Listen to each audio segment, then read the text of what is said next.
Hey everybody, Ben from Living Survival, and I got a lot of great videos coming up this week, including an item that I think might be the best gadget or piece of gear of the year. If you haven't done so already, please click that red subscribe button or click the red subscribe link on mobile. Stick with me. Today we're going to talk about EDC flashlights.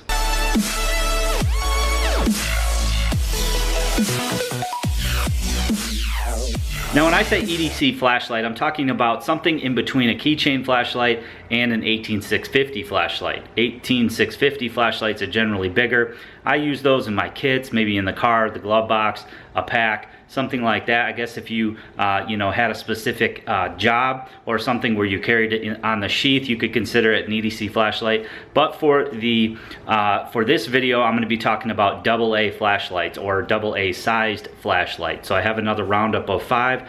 These are 5 of the lights that I've been carrying lately, and at the end, I'm going to let you know which one is my favorite. So I previously did a video on my top 5 keychain flashlights, which would be the row on the bottom. These are mostly AAA flashlights with the exception of the 2 on the end, the McArmy and the Nitecore tube, but all great options for keychain flashlights. So today we're going to focus on AA flashlights with the exception of one, the Etech. We'll talk about that in a moment, but these are all great EDC sized flashlights, and by that I mean flashlights that you could clip to your pocket or carry in your pocket, a little bit brighter than the AAA flashlights, and without being overly bright like an 18650 up in the 1000 plus lumens. Again, I feel those are great for kits or the glove box of your car, or to wear as a duty light with the sheath. But these are great lights that you can just put in your pocket, a little bit higher in brightness, a little bit larger than your AAA flashlight. So these are the top 5 AA flashlights, and by that I mean my top 5, the 5 that I find myself coming back to time after time, including one favorite, which we'll talk about in a moment. So let's go through some of these lights. So the first one we'll talk about is the Archer 1AV3 from Thrunite. This is their newest in the Archer AA series. It's a nice light. It is the largest of the bunch. It's got an orange peel reflector and an XPL V6 LED. It's got a tail clicky with a mode button on the side. It's got some great knurling to it. It feels great in the hand, even though it is a little bit larger than some of the other lights. It does have a nice pocket clip, however it is not a deep carry pocket clip. It'd be nice if the light ended about there, but it doesn't. So I don't carry this one as often as the rest because of that pocket clip. Now you can take this off and stick it in your pocket, but being bigger than the rest, it gets the least amount of rotation in my pocket. It does pump out 200 lumens. Run time is almost 2 hours, and its lowest mode is 0.1 lumens with a 75 and 17 lumen mode spacing in between. It does have an anti-roll bezel and a will tail stand. However, it's not the firmest tail stand because you do have sort of this cutaway in the bottom there, so it does tip over rather easy. $36 on the 1AV3, so pretty good price tag, and a pretty nice light all around if you're looking for something a little bit bigger in the AA size. The next one up is this L3 Illumination L11C. Interesting light I found on Amazon. It does have a Nichia 219B LED, which I find myself using more and more. I have several lights that are Nichia, and it's just a warmer LED. It's going to give you more natural color reproduction. So this light is no exception. It does provide a very nice light output. You can see this one does have a deeper carry pocket clip. It's a very rugged pocket clip. Also has a tail switch here for operation, orange peel reflector, and again has that Nichia 219B LED. Now you can also get this one in 3 or 4 mode. I chose the 4 mode, and that gives me 140 lumens at an hour and a half, 30 lumens, and then 3 lumens, and then 0.09 lumens. So about the same moonlight mode as you're going to get on the Thrunite, and again, this one takes a AA.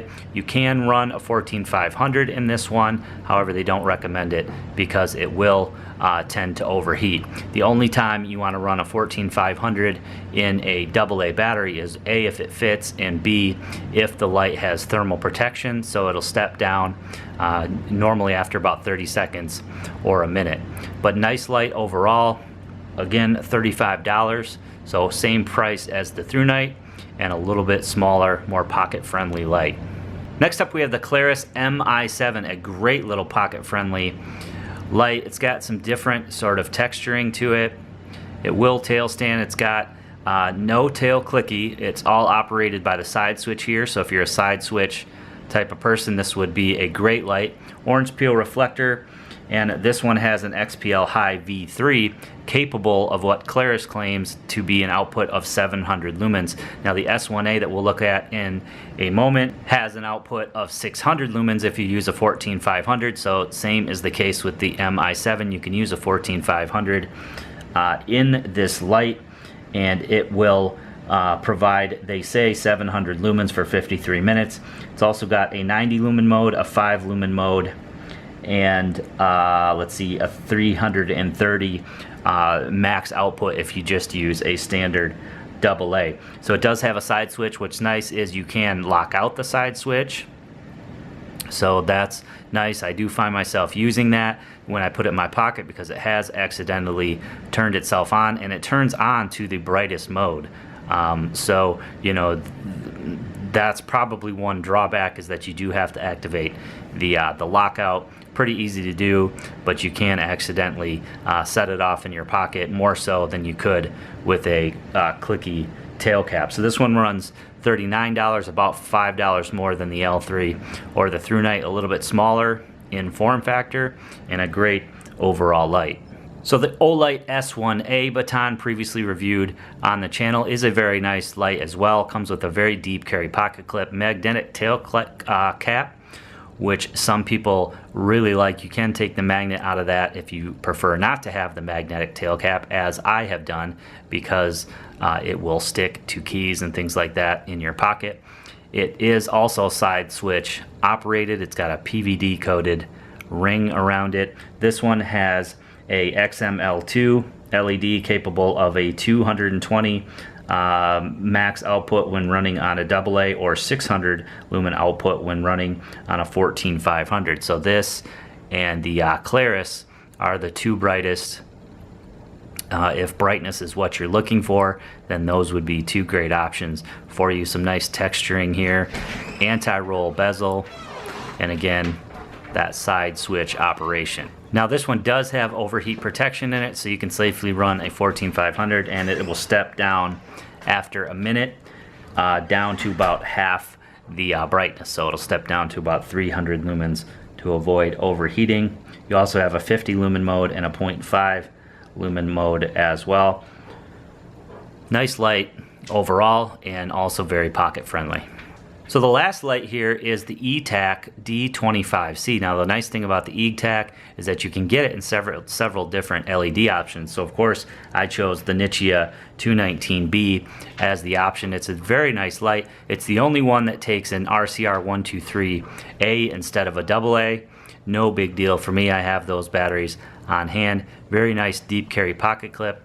A very nice tail clicky, and you can see that you have a tail stand capable light, and the tail goes all the way around the light without the little grooves, so it is very sturdy when you do set it on the ground. Orange peel reflector, very nice fit and finish, and very well constructed.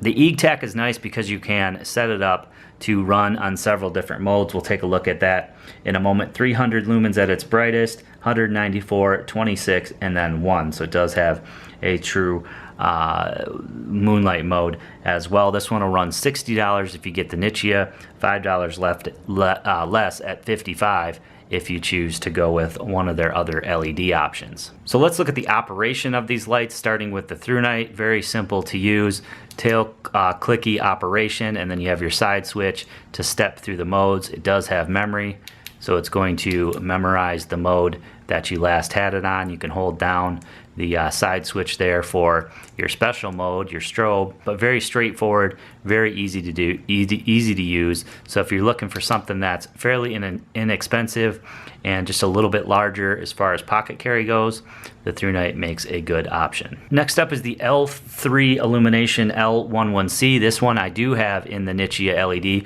We'll look at the tints in a moment on the wall. Very nice pocket clip again, and then you have the tail clicky here, so when you first turn it on, it's going to go into your moonlight mode, and then you half press the tail cap to switch into your different brightness levels. Again, you can get this in 3 or 4 modes with a little bit different mode spacing. So very nice pocket friendly light indeed, with a nice price, 35 bucks. Next up, the Clearest Mi7, one of the brightest of the bunch. They say 700 lumens with a 14500 battery in it. Side switch operation. It does come on to its brightest setting, so some people won't really like that. And then you just use the side switch to cycle through those modes.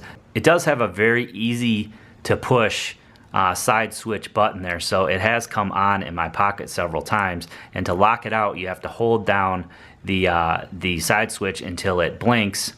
Couple seconds here, and then that makes the light locked out until you triple click it again, which I just did, and that will unlock the light. So for me, it's a sort of painful process to lock and unlock it. You know, when I want my light, I want it now. I don't want to have to go through any modes to get it unlocked, and vice versa. When I put it in my pocket, I don't want to sit there even for 3 seconds and lock it out. So something to think about. Otherwise, it is a very nice light, very pocketable, and also has a pretty good price tag of $39. So for what the light does and as bright as it goes, a pretty nice light indeed. So next up, the Olight S1A Baton. Very nice deep carry pocket clip. You can also pull this pocket clip off if you didn't, if you just exclusively pocket carried it. Does not have a tail clicky, so it is another side switch operation, just like the Clearest. You just press the button to turn it on, and then you hold it down to scroll through your modes. It does have a few special modes as well, and I believe it is capable of lockout as well as the Clearest. Next up, the Etech D 25C. Now this one is a little bit unique in its operation. As with most Etechs, they're somewhat, somewhat more capable. Not quite as easy as something like the Thrunite or several of the other ones with the side switch, but for me, it works really well. This one has the most complicated, but I think best operation out of the bunch. It packs a lot of punch for a light this size, and you have several different options on how you want to run it, which I think is very cool. You can tighten the bezel on the front all the way down, and that's going to get you into the brightest modes. If you want the light to come on to turbo right away, you can tighten that all the way down and then go into your special modes from there. So you have your brightest and you have your special mode with a half click of the clicky there. If you unscrew the bezel just a little bit, then when you turn the light on, it's going to go down into your moonlight mode. This is the mode that I leave it on most often, and then you can also cycle through several different brightness levels.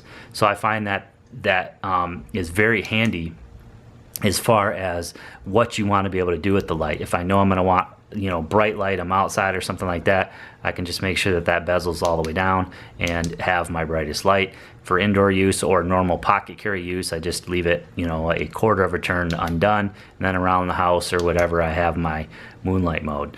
Also, this is the Nichia 219B, a LED that I'm really liking lately. I'm trying to collect more lights with that LED. Nice deep carry pocket clip, nice overall form factor, not too small, not too large, and just a great light overall. It is the most expensive, again $60 if you get the Nichia, or $55 if you get one of the other LED configurations.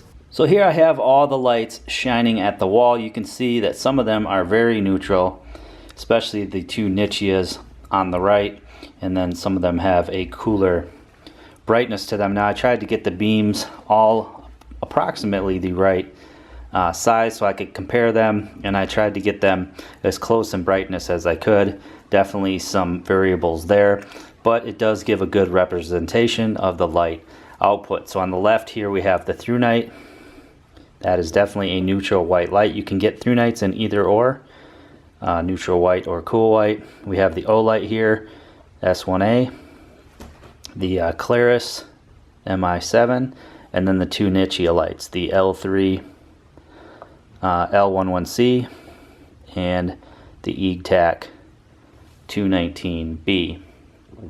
So you can see that Nichia is definitely a lot warmer on the spectrum. And then if I drop in a picture here, you can see that the warmer colors are going to give you more accurate color reproduction than the cool white lights are going to give you. It can be hard to show the difference on camera between a cooler white LED and a warmer LED. This dollhouse does a great job. This is with the cool white light. This is with a neutral white light or a Nichia light. You can see a lot warmer, and it definitely represents the true color a lot better. Again, cool white, neutral white. So which one is my favorite? It's definitely gotta be the Etech D25C in Nichia 219B. Fantastic light. I love the fact that you can change the modes. It's very simple and straightforward, bright enough for EDC use, and just a light that I carry more than the rest. So that definitely says something. All these lights are great options, and it's not because this is the most expensive option. It's just simply, in my opinion, the one that I carry most, the one that I use the most. I can use the moonlight mode around the house. I can use the brighter brightness when I need it out and about. And just for everything I'm looking for in an EDC light, this one does the trick. Alright, so I hope you enjoyed the video today. I do have reviews on several of these lights. I'll put links below, and I'll also add links to where you can find these on Amazon. Anything you purchase through my Amazon store does help support the channel. I greatly appreciate that. What's your favorite EDC flashlight? Leave me a comment below. Make sure you give this video a big thumbs up for me, and share this video to anybody who might be interested on your social media. And as always, click that red subscribe button or that red subscribe link on mobile. Subscribe to my channel for more videos.